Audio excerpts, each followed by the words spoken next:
क्या हुआ तेरा वादा, ये कहते हुए विधायक सुरेश धस ने शनिवार को उप मुख्यमंत्री अजित पवार की कड़ी आलोचना की थी, जिस पर विधायक अमोल मिटकरी ने अपनी प्रतिक्रिया दी है।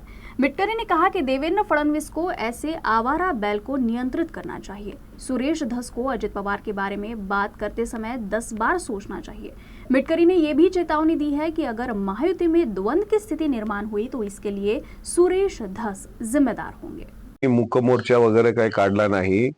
मराठा समाजातून आणि मराठा समाजासोबत सर्वच स्तरातून परभणीमध्ये मस्साजोगचे सरपंच संतोषराव देशमुख यांना आदरांजली वाहण्यासंदर्भात तसेच त्यांच्या कुटुंबियांची जी मागणी आहे त्याला न्याय देण्यासंदर्भात तिसरा हा मोर्चा महाराष्ट्रात होता।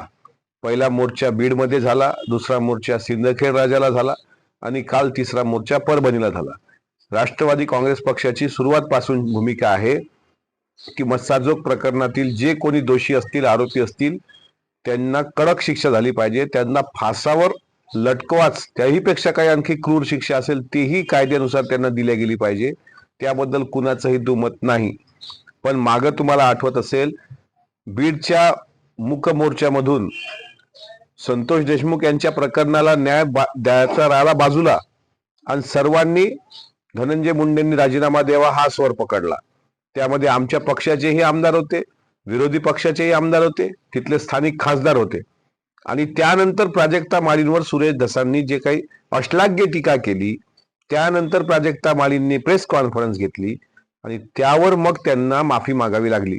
त्याच वेळेस प्रदेशाध्यक्ष भाजपचे चंद्रशेखरजी बावनकुळे आणि महाराष्ट्राचे मुख्यमंत्री देवेंद्रजी फडणवीस यांनी सुरेश धसांना तंबी दिली की यानंतर महायुतीमध्ये कुठल्याही नेत्यांवर आपण बोलू नये। जे काही मोर्चे निघतात त्या मोर्चामधल्या ज्या रास्त मागण्या आहेत, मस्साजोगच्या सरपंचाच्या कुटुंबियांना न्याय देण्यासंदर्भात ते मोर्चे आहेत, ते मोर्चे भरकटू देऊ नका एवढी सक्त ताकीद दिल्यानंतर सुद्धा काल सुरेश धसांनी जाणीवपूर्वक पहिल्यांदा धनंजय मुंडे आणि नंतर अजितदादा अशा प्रकारे जे काही चालवलंय की क्या हुआ तेरा वादा आणि एकेरी भाषेमध्ये अगदी दात मनगट खाऊन, तर हे महायुतीला शोभणार नाही। आम्हाला या प्रकरणात त्यांच्यासारखं राजकारण करायचं नाहीये। पण सुरेश धस हे जर त्यांच्या प्रदेशाध्यक्ष बावनकुळे साहेबांचं ऐकत नसतील, हे जर मुख्यमंत्री देवेंद्रजींचं ऐकत नसतील, तर मग यांना कोणाचा वचप, कोणाचा धाक राहिलेला आहे की नाही। ज्या प्रकारे ते भाष्य करतायत ते राष्ट्रवादी काँग्रेस पक्षाच्या राष्ट्रीय अध्यक्षांना दात मनगट खाऊन जर विचारत असतील तर त्यावर आम्ही बोलणार आहोत की नाही। आम्ही सुरेश धसांना प्रश्न विचारला आमदारांना, तर त्यांचे कार्यकर्ते ज्या प्रकारे ट्रोल करतात, धमक्या देतात, ती आमची प्रथा परंपरा नाही आहे। याच्यावर त्यांचा जो मोकाट बैल सुटलेला आहे त्याला व्यसन घालण्याची गरज मुख्यमंत्र्यांची आहे।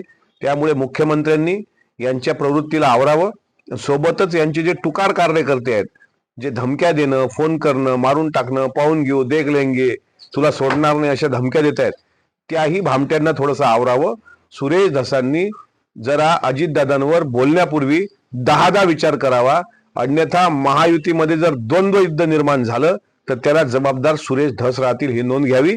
आमची मागणी परत एकदा ऐका, मस्साजोगचे स्वर्गीय सरपंच संतोषराव देशमुख यांच्या मारेकऱ्यांना कठोरात कठोर शासन झालं पाहिजे, ही रास्त मागणी आमची आहे।